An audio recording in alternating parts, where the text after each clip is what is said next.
சார்லிக்கு பின்னாடி கால் 2மே செயலிழந்து போயிடுச்சு. அதுக்கப்புறம் என்ன பண்ணுறதுன்னு டாக்டர்ஸ் கிட்ட நாங்க கேட்கும்போது, இவன் இனிமே எந்திரிச்சு நடக்கிறதுக்கு வாய்ப்பே இல்லன்னு சொல்லிட்டாங்க. அப்புறம் யூடியூப்ல நாங்க சர்ச் பண்ணி பார்த்தோம். என்ன இந்த மாதிரியான டாக்ஸ் எல்லாம் இருக்கா? எப்படி எப்படி பண்றாங்க? ஹேண்டில் பண்றாங்கன்னு பார்க்கும்போது, அவங்க வீல் சேர்லாம் பண்ணியிருந்தாங்க. ஸோ அது எப்படி நம்ம பண்றது அப்படின்னு பார்க்கும்போது, நான் ஆன்லைன்ல பர்ச்சேஸ் பண்ணலான்னு பார்த்தா 50,000 40,000 அப்படி கிடைச்சிச்சு. யூடியூப்ல தான் நான் கத்துக்கிட்டேன். பிவிசி பைப் வச்சு நம்ம வீட்லயே எப்படி பண்றது அப்படிங்கிறத கத்துக்கிட்டு, நாங்களே ஒரு 2 நாள் எஃபர்ட் போட்டு இந்த பிவிசியில் வீல் சேரை வந்து அவனுக்கு நாங்கள் செஞ்சு கொடுத்துட்டோம். அவனோட பாடி நீளத்துக்கு நாங்கள் பிவிசி பைப்பெல்லாம் கட் பண்ணிவிட்டு எல் ஜாயிண்ட், டி ஜாயிண்ட், அப்புறம் கப்ளர்லாம் போட்டு அங்கங்கே ஜாயின் பண்ணிக்கிட்டோம். ஒரு சூப்பரான ஒரு வீல் சேர் வந்து எங்களுக்கு ஒன்று கிடச்சிச்சு. அவனுடைய பாடி லெஃப்ட் சைடு ரைட் சைடு நீளத்துக்கு நாங்கள் ஒரு பிவிசியை கட் பண்ணி இடையில வீல் வைக்கிறதுக்கு டி ஜாயிண்ட்டை யூஸ் பண்ணிக்கிட்டோம். இடையில இந்த ரோபெல்லாம் நாங்கள் விடுறதுக்கு எங்களுக்கு ஹோல் போடணும் அப்படிங்கிற அவசியம் இருந்துச்சு. அதை வந்து எப்படி போடுறதுனா, எங்ககிட்ட அந்த ட்ரில் மிஷின் எதுவுமே கிடையாது. நாங்கள் ஸ்க்ரூ டிரைவரை வந்து அனலில் காமிச்சு அது மூலியமாக தான் அந்த ஹோல் போட்டுக்கிட்டோம். இப்போ பார்த்தீங்கன்னா அந்த ஹோல் போடும்போது நான் தப்பான மெஷர்மெண்ட் பண்ணேன் அப்படிங்கிறதுனால சரியாக பண்ணலை அப்படின்ட்டு அவன் காலை உள்ளார விட்டு நிற்க வைக்கும்போது கீழே கீழே விழுந்துட்டான். ஒருவேளை நான் பண்ணுறது ஃபெயிலியர் ஆகிடுச்சோ அப்படின்னு நினச்சேன். அப்புறம் பார்த்தா மெஷர்மெண்ட் பத்தாமல் நான் ரொம்ப சின்ன ஹோலாக போட்டு பக்கத்தில் போட்டிருந்ததுனால எனக்கு மெஷர்மெண்ட் பத்தலை. அப்புறம் கொஞ்சம் அகலமாக ஹோல் போட்டு ஃபோம் டியூப் யூஸ் பண்ணி ஒரு கயிறில் நாங்கள் அட்டாச் பண்ணி அதை அந்த ஹோலில் விட்டு நாங்கள் கட்டி விட்டுட்டோம். இந்த ஃபோம் டியூப் வந்து அவனோட ப்ரைவேட் பார்ட்ஸ் நடக்கும்போது அவனுக்கு ஹர்ட் ஆகாமல், அந்த சாஃப்டான இடம் வந்து ஹர்ட் ஆகாமல் பார்த்துக்கும். அதுக்கப்புறம் நாங்கள் கால் அளவுக்கு நாங்கள் பிவிசி பைப்பை கட் பண்ணி அதில் வீல் அட்டாச் பண்ணிட்டோம். அதை வந்து ஒரு டீ ஜாயிண்ட் போட்டு நாங்கள் ஜாயின் பண்ணிட்டோம். அதே மாதிரி ஃப்ரண்ட் வீலையும் நாங்கள் அப்படி தான் அவனுடைய கால் சைஸுக்கு வந்து ஒரு பிவிசி பைப் கட் பண்ணோம். கட் பண்ணி நாங்கள் அட்டாச் பண்ணதுக்கப்புறம் பார்த்தீங்கன்னா, எங்களுக்கு அந்த சைஸ் வந்து பத்தவே இல்லை. ஒரு பக்கம் ஹைட்டாக இருந்துச்சு, ஒரு பக்கம் வந்து கம்மியாக இருந்துச்சு. அதனால என்ன பண்ணோம், அந்த பிவிசியை வந்து கட் பண்ணி இன்னொரு சின்ன பீஸாக ஒன்று ஆட் பண்ணி ஒரு கப்ளர் போட்டு 2யுமே நாங்கள் ஜாயின் பண்ணதுக்கப்புறம் அந்த மெஷர்மெண்ட் வந்து எங்களுக்கு கரெக்டாக இருந்துச்சு. இதுக்காக நாங்கள் யூஸ் பண்ண பொருட்கள் என்னென்னு பார்த்தீங்கன்னா, பிவிசி பைப் வாங்கிக்கிட்டோம், டி ஜாயிண்ட்ஸ் வாங்கிக்கணும், L joint, coupler, washer, nut, bolt வாங்கிக்கணும், சால்வெண்ட் பேஸ்ட் வாங்கிக்கணும், foam tube AC spare parts கடையில் கிடைக்கும், நைலான் ரோப் ஒன்று, காட்டன் ரோப் ஒன்று, வீல்ஸ் 4 வாங்கிக்கணும். ஆனால் இந்த வீல் நீங்கள் வாங்காதீங்க, அது ஏங்கிறத நான் கடைசியாக சொல்கிறேன். அதுக்கப்புறம் நாங்கள் சார்லி வந்து மெஷர்மெண்ட் பண்ணுறதுக்கு அவனை சரிசமமாக தரையில் வந்து நிற்க வைக்கணும். மேலேயும் கீழே இருந்தீங்கன்னா உங்களுக்கு அலைன்மெண்ட் மாறிடுச்சு அப்படின்னா உங்களுக்கு சரியாகவே வராது. காதுக்கு கீழே இருந்து பட்டெக்ஸுக்கு பின்னாடி வரைக்குமே ஒரு மெஷர்மெண்ட் எடுத்துக்கோங்க. அதுக்கப்புறம் அந்த கையோட ஹைட் நம்ம வீல் வைக்கணும் இல்லையா, அந்த ஹைட் வந்து கூட குறைச்சி போயிடுச்சுன்னா, ஒன்று கூட போயிடுச்சு அப்படின்னா நாய்க்குட்டி வந்து தொங்கும் அதில் நீங்கள் வண்டியில் வைக்கும்போது. குறைச்சி போயிடுச்சுன்னா அது கால் வந்து ரொம்ப குனிஞ்ச மாதிரி மடங்கி நிற்கும், நீங்கள் செஞ்சதே வேஸ்ட் ஆகிடும். அதுக்கப்புறம் அகலம் நீங்கள் எடுத்துக்கணும், பாடியோட அகலம் ஒன்று, ஃப்ரண்ட் சைடில் முதுகில் ஒன்று எடுத்துக்கணும், பின்னாடி பேக் சைடில் வந்து நீங்கள் அந்த பெல்விக் ரீஜன் கிட்டே நீங்கள் ஒன்று எடுத்துக்கணும். இந்த அளவுக்குலாம் இப்போ டியூப்பை வந்து நான் பிவிசி டியூப்பை வந்து நான் கட் பண்ணணும். இப்போ காலோட சுற்றளவு வந்து கண்டிப்பாக நீங்கள் எடுத்துக்கோங்க. ஏன்னா காலோட சுற்றளவு நான் எடுத்ததில் தான் வந்து மெஷர்மெண்ட் தப்பாக போயிட்டு சின்னதாக நான் கட் பண்ணிட்டேன். கரெக்டாக நீங்கள் அந்த காலோட சுற்றளவு இருந்தால் தான் அந்த நாய்க்குட்டியால் அதில் நடக்கவே முடியும். இதை வந்து நான் அளவு எடுத்துகிட்டு பாடியோட பார்ட்டை அளவு எடுக்கும்போது இவனுக்கு 20 இன்ச் வந்துச்சு. 20 இன்ச்சை வந்து நான் கட் பண்ணுறதுக்கு எங்கள்கிட்ட கட்டர் இல்லை, ஹாக்ஸா பிளேடு வச்சே நான் வந்து கட் பண்ணிட்டேன். வீல் வந்து நீங்கள் கரெக்டாக அந்த போல்ட் போடணும் அப்படின்னா, வீலை வந்து நீங்கள் ஃபஸ்ட்டு பிவிசி டியூப்பில் வச்சு அதை கரெக்டாக நீங்கள் அந்த ஹோல் போட வேண்டிய இடத்த மார்க்கர் வச்சு மார்க் பண்ணிக்கோங்க. மார்க் பண்ணிவிட்டு அதை வந்து நான் ஹோல் போடுறதுக்கு எங்ககிட்ட அந்த ட்ரில் மிஷின் எதுவுமே இல்லை அப்படிங்கிறதுனால, நான் ஸ்க்ரூ டிரைவரை அடுப்பில் வச்சு அதை நல்லா பழுக்க காய வச்சுட்டு அதை வச்சு நாங்கள் வந்து இந்த ஹோல் போட்டுக்கிட்டோம்.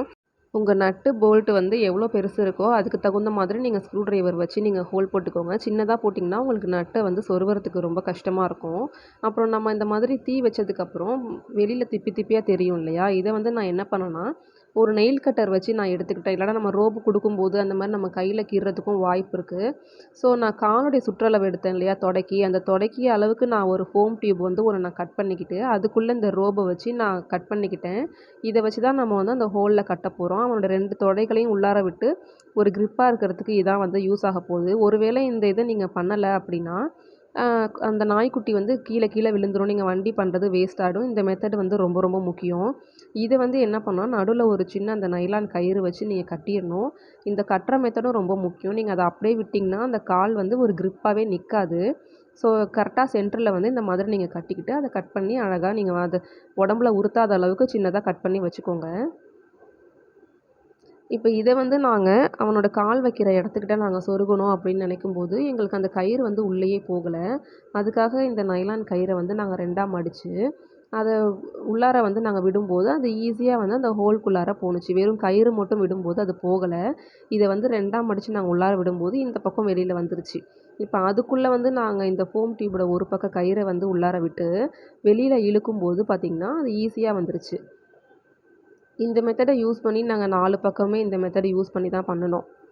ஆனா, நாங்க இப்ப பண்ணிட்டுருக்கிறோம் இல்லையா? இது வந்து ரொம்ப மிஸ்டேக் பண்ணிட்டோம். இந்த ஹோல் வந்து பக்கத்து பக்கத்துல நாங்க போட்டதுனால, சார்லியோட கால நாங்க உள்ளார விடும்போது, அவனோட பட்டக்ஸ் மட்டும் பின்னாடி வழியா போய் கீழ விழுந்து வண்டியோட சேர்ந்து அவன் விழுந்துட்டான்.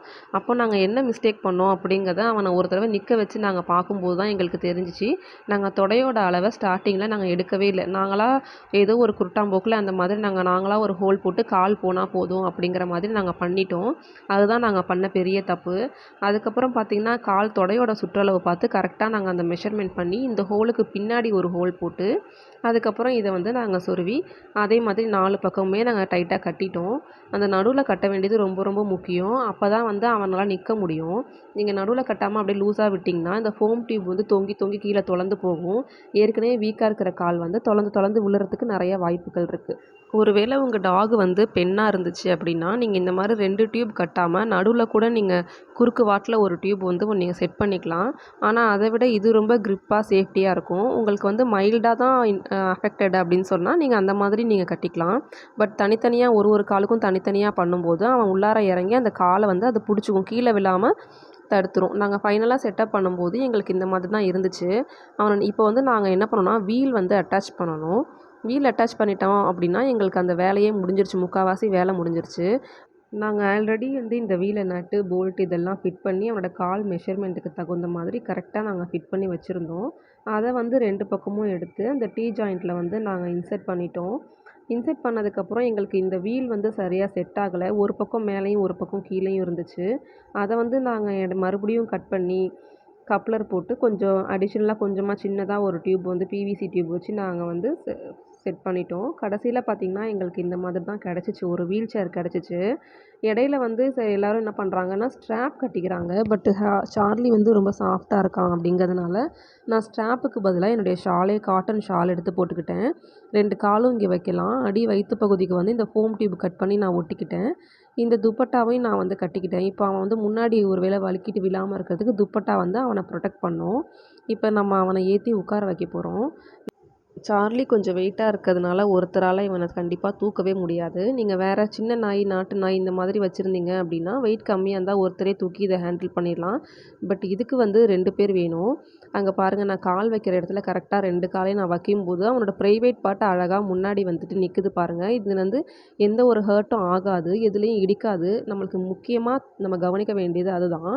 நிக்க வச்சு வைக்கும்போது, நான் கட்டியிருக்கிற துப்பட்டா வந்து அவனுடைய நெஞ்சு பகுதிய வந்து கீழ விழாம பாதுகாக்குது. ஏன்னா, அவனுக்கு பின்கால்கள் எல்லாமே வீக்கா இருக்கு அப்படிங்கிறதுனால, நாய்கள் முன்னாடியோ, பின்னாடியோ விழறதுக்கு நெறைய வாய்ப்புகள் இருக்கு.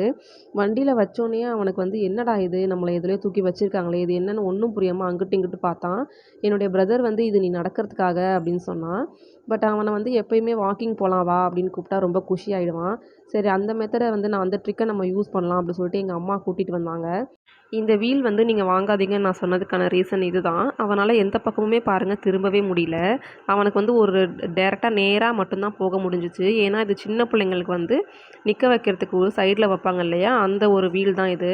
ஆனா, நாங்க இதுதான் ரொம்ப பெரிய மிஸ்டேக் பண்ணிட்டோம். பட் இத வந்து நாங்க திரும்பியும் ஒரு தடவ இந்த வீல மட்டும் நாங்க மாத்துறதுக்கு ஸ்ட்ரெச்சருக்கு கிடைக்கிற வீல வந்து நெக்ஸ்ட் நாங்க வாங்கி அட்டாச் பண்ணலாம் அப்படின்னு நாங்க முடிவு பண்ணியிருக்கோம்.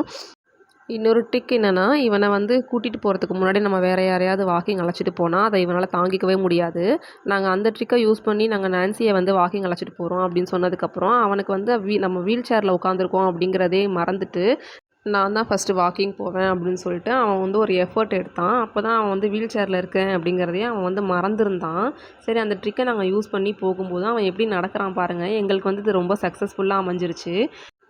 நடு ரோட்ல வந்து நாங்க கூட்டிட்டு போய் விடும்போது, வீட்டுக்குள்ள ஸ்பேஸ் கம்மியா இருக்கிறதுனால ரோட்டுக்கு அழைச்சிட்டு போயிட்டோம். அங்க கொண்டு விடும்போது, இப்ப அவன் ஓடுறத மட்டும் நீங்க பாருங்க. எங்க எல்லாருக்குமே ரொம்ப சந்தோஷமா இருந்துச்சு. அவன் வந்து படுக்கையிலே கிடக்காம அவனோட வாழ்க்கைய வந்து மீட்டு அமைச்சு குடுத்து